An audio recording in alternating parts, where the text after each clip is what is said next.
আমি আমার নিজস্ব যে কেন্দ্র আদর্শ উচ্চ বিদ্যালয় সেখানে আমি আজকে ভোট প্রদান করলাম।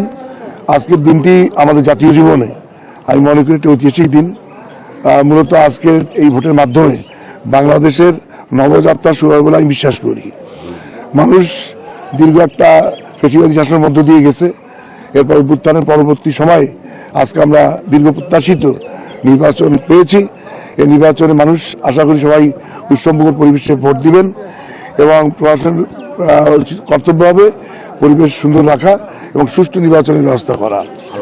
কেবল নির্বাচন শুরু হয়েছে, আমি আশা করছি, আশা পোষণ করছি যে নির্বাচনটা সুন্দরভাবে হবে।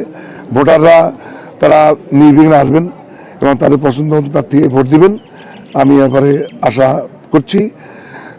আমি নিজের বিজয়ের ব্যাপারে আশাবাদী এই জন্যই যে মানুষ আসলে পরিবর্তন চায়। আমি দীর্ঘদিন ভোটারদের সঙ্গে সহযোগ করেছি, বিভিন্ন গণসংযোগ করেছি, তাতে দেখেছি মানুষ উৎসাহ উদ্দীপনা সহকারেই 11 দলীয় জোট তথা জামাতের দাঁড়িপাল্লা মার্কায় ভোট দেওয়ার জন্য তারা উন্মুখ হয়ে আছে। এবং আমার বিশ্বাস আজকে সারা দেশেই একটা ব্যালট বিপ্লবের মাধ্যমে জনতার রায়ে 11 দলীয় জোট প্রার্থীরা বিজয়ী হবেন ইনশাআল্লাহ।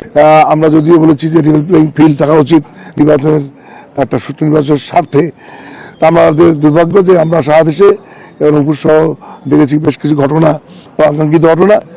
একদিকে আচরণবিধি লঙ্ঘিত হয়েছে এটি বিশেষ দলের পক্ষ থেকে, পাশাপাশি সেই দলের কর্মীরা বিভিন্ন জায়গায় আমাদের যারা ভোটার সংযোগ গিয়েছিলেন গণসংযোগে তাদের হেনস্থা করেছেন, বিশেষ করে নারী কর্মীদের হুমকি দিয়েছেন, লাঞ্ছিত করেছেন।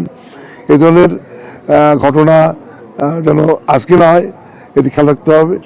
এবং পাশাপাশি আমরা দেখছি প্রশাসনের একটা অংশ বলবো তারা ঠিক কাঙ্ক্ষিত নিরপেক্ষ আচরণ করেননি।